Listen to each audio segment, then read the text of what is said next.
Now, government appears to be making some headway with the retrieval of excavators seized from illegal mining sites, which could not be accounted for. Of the about 500 excavators seized by the National Anti-Galamsey Task Force, the Inter-Ministerial Committee could tell the whereabouts of nearly 140.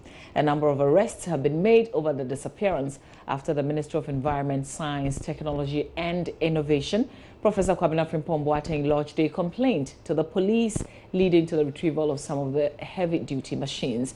JoyNews' Latif Idris visited the Adenta Aviation Park here in Accra, where some of the excavators are being evacuated from various parts of the country. The fight against illegal mining, popularly known as Galamsey, has taken an intriguing twist. The fight has somewhat left the bushes, the water sources and the forest reserves, and has now found its way on the corridors of power, with accusations and counter-accusations and a few arrests along the way.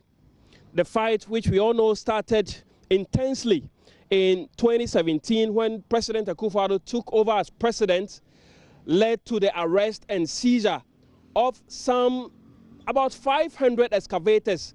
At least that's what we were told by then Lands and Natural Resources Minister John Peter Amewu. Today, the fight has taken a different twist. After these excavators, 500 of them were told were arrested. Miraculously, some of these excavators went missing. These excavators were seized from illegal small-scale miners who were doing their businesses in the river bodies, in the forest reserves, and the country's most treasured places. The excavators are now at the center of the controversy and the intriguing stories that are unfolding in the fight against the illegal activity of mining. Behind me, we can find dozens of some of the excavators that were seized from illegal small-scale miners who were doing their nefarious activities in the bushes and forests of the country. Today, we know some little over 300 have been retrieved. Now, out of that, what we have here is nowhere close to 300. And even out of the 500 excavators that were seized, only a little above 300 have been found or located. Question is, where are the remaining excavators? And that is why some appointees, government appointees who were entrusted and very instrumental in the arrest and seizure of these excavators, are now bound to answer the questions about where exactly these excavators are. We are told some of the excavators have been sold out in Ghana and outside the country. We are also told some of these excavators that were seized between 2017 and 2019 have somewhat miraculously found their way back into the forest doing the illegal business. Some have also miraculously gone missing. Today, we are here to trace the remnants that have been found here at Adenta Aviation Park, which is the center. We are told by authorities that this is where all the excavators that have been retrieved across the country are going to be parked. In the meantime, we know that Ekwewusi and some other individuals are currently facing the law for their involvement in the missing excavators. Only time will tell how far this fight will go. And already we know some individuals are already coming out with documents to show that indeed some of their excavators were seized by the team, and that some of the individuals who have been arrested by the police to assist with the investigations are complicit. That is left for the police and investigators to ascertain whether these are facts or mere speculations. From the Adenta Aviation Park, which is serving as the coalition center, if you like, for the excavators that have been retrieved by government. This is yours truly, Latif Idris, reporting for Joy News. Well, we'll go on the phone lines now. We'll be joined by the convener for the Media Coalition Against Illegal Mining, Mr. Ken Ashiri. I want to say thank you for your time. But first, I want to quickly cross over and speak to my colleague, Erastus Asari Donko, who is joining us from Kumasi. Erastus, you've been following the Operation Vanguard team. You've got some details to share with us. Erastus, if you can hear me, can you? Yeah, I can hear you, Mama. Okay. So what more information do you have?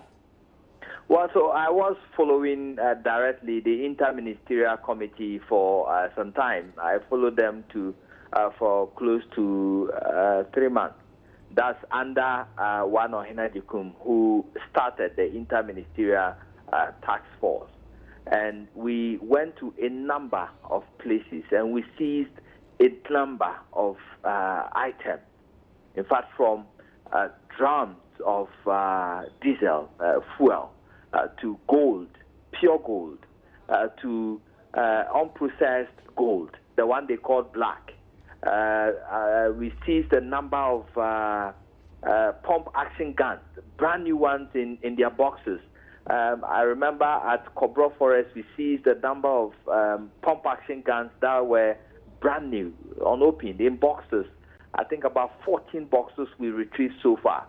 A number of items, including physical cash, we took. Then the excavators we seized as well.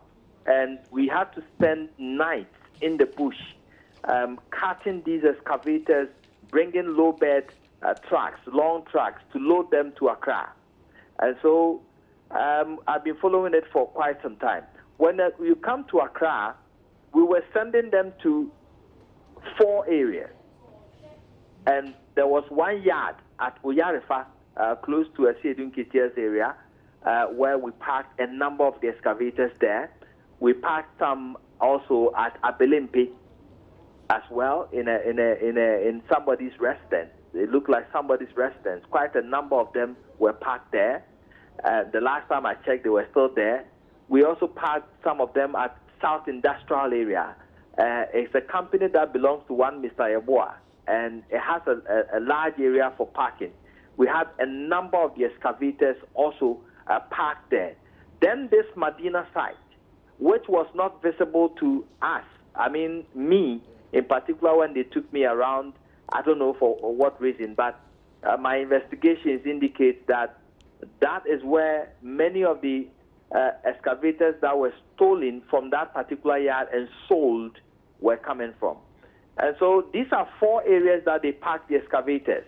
Oyarifa, Abelimpi, South Industrial area, and then the Medina area where Latif was reporting from recently. All right, we'll leave it here. Erastus Asari Donko, he's been doing a lot of work with Operation Vanguard, telling us about some of the venues where these excavators were kept. Now, the convener for the Media Coalition Against Illegal Mining, Mr. Ken Ashiri, joins us. Ms. Ashiri, thank you for your time. What do you make of this development, the retrievals of the supposed missing excavators? Where we need to get to, but it's just the beginning, because we need to ensure that we can account for all excavators, all equipment that have been seized. Speaking to Erastus, he's just been telling you about the fact that, you know, beyond just excavators, there are vehicles, there are guns, there are ammunition, all of that. So we need to really account for that. I remember when I saw the Operation Vanguard last report about excavators that we seized. It was 340 excavators. That was September 2019. So, and this is Operation Vanguard. I don't know whether they were adding Galamsey. So definitely nobody can be telling us a 3T number as the total number of excavators. We really need to get to the bottom. Who sees what inventory was done, who was it given to? We need to track it all along the chain. And then we need to also ask a few questions. Because once you seize these things and the person is involved in mining without a mining lease or a small-scale license, the person commits an offense and the person is supposed to. And if you take that person to court and he's found guilty, the judge is supposed to then order a forfeiture of this equipment. And then once that happens, the Minister of Mines has 60 days to distribute this equipment to various state institutions and accept next. So we need to ensure that none of this is falling within the cracks, none of this is getting the mining again. What do you see happening next after these retrievals? Well, we've just seen a bit of the retrievals. It's important that the Inter-Ministerial Committee will give to you the media just what it is that have been seized, what have been retrieved, what cannot be retrieved, who was complicit in it. So we need to also follow up at the police end, ensure that they do a detailed investigation. We have heard a lot of names, but in our country, you are innocent until proven guilty. So we need to ensure that everybody whose name has been mentioned is investigated, because we should not care who's asked God in this particular situation. Everybody has to be looked. We owe it to them that if they are innocent, they are declared innocent. But those who are also guilty, they owe it to ensure that the punishment is swift, the punishment is severe, so that for you, the media who are involved, the Operation Vanguard team that are putting their life at risk, all the Ghanaians that will want to contribute to this fight, they will all know that once they come into this thing and they report it, action will be taken, and it will be a motivating factor. It will be a deterrent, motivating factor for those who want to do right, a deterrent for those who want to do. So who do you, and this is a final question, who do you expect really to take the lead, to take charge of all the things that you're saying we should happen next? I think the first thing is the media. The media are the people responsible for this resurgence of the fight, the rekindling of the fight. It was because that on Joy FM, I think it was the morning show, when Daniel asked the minister this question. And it's also because of the work of Erasmus. Erasmus has been one of the journalists who has been really pushing this question about the excavators and where they are. It is, and then the peer coalition and then Occupy Ghana issued a statement, and now we're beginning to see action being taken. So the media need to keep its focus on this. I remember the Minister for Information asking that we really should be interested in the investigation. So the media should do that. Then we also would be expecting the Inter-Ministerial Committee to be doing what they ought to do. They need to constantly be giving information back to the media. I had the person supposed to be in charge of investigating all of this, with the Inter-Ministerial Committee, telling CAFM that they will more do a cover-up. So it's important that they provide information to the media in terms of everything that is being done, so that the media can carry all of that, that we can win the heart and soul of them to ensure that this fight will happen. But the ultimate responsibility definitely is for the president. The president needs to ensure that his people appointed are doing a good job. It is important that the district chief executive who represents the president at the district be held to strict rule. And KPI besides that, there should no Galamsey happening in their community. So if you are district chief executive, you are chairperson of the district mining committee, and then chairperson of the district, and Galamsey is happening in your community, it's either you are complicit or you are incompetent. In both ends, you are not deserving of being a DC, a representative of the president. Also, we need to achieve that you cannot be a chief and then have this thing happen to your place complaining. And all the landowners who have complaining and Galamsey is happening, they themselves, they are accomplices and they are criminals, they also need to be arrested. So everybody who is within this fight needs to realize that the media are up there, and you people need to ensure that you keep them to their foot, and we should do what is right to save Ghana this existential threat that they. Well, thank you for your time, Mr. Ken Ashigbe. We also have the Greater Accra Chairman of the Small Scale Miners Association, Ernest Owusu, joining us. Mr. Owusu, some of your members also reported that their excavators had been seized. What have you done about that exactly? Mr. Osu, good morning, if you can hear me. Yeah, I can hear you now. Good morning. I'm asking what you've done about your members who had complained earlier that the excavators had been seized. Okay, good morning to the listeners. And now what we have done so far, we have compiled all the list of the people that the excavator have been seized and have been stolen. So now that's what we are doing right now. What number do you have currently?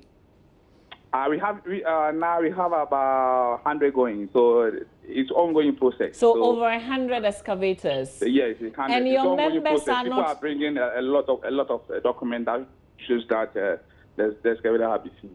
Okay, but your members are not illegal miners. No, they are not illegal. They are legal mining. So they were legitimately doing their business. Yeah. Okay. Maybe sometimes what happens is that somebody is going to report for maybe Vanguard, and the Vanguard will come to the site and then maybe come and take the excavator to the Obwasi or Takwa. Then before they will find out that this person has license or not. Okay. I guess that's what happens, that they used to take their excavator. So who are you sending this list to? We have our people that we are going to. We have our lawyers there. We have our lawyers. We have people that we are going to send these our documents so that we give it to the government. Okay, but you haven't formally petitioned government about this. Pardon me, sir. Pardon me. You haven't petitioned the government or the ministry about this. No, it's not that we are going to have the petition against it, because we haven't compiled a lot of people yet. So that is what we are doing now. Okay, but how is the seizures affecting your business of your members? No, the thing has affected a lot of business because our members are not working now. Without the excavator, you can't go to the site. Are you getting it? Now, excavator has been stolen, and then a whole lot of problem in the excavator. So now you can't go. If you go to the site, what are you going to do in the site? Without the excavator, you can't mine. How many of your members have been affected? Oh, now it's about almost 1,000 and over miners are affected now. Well, yes. We'll leave our conversation here and follow up. Thank you very much for your time, Mr. Wusu.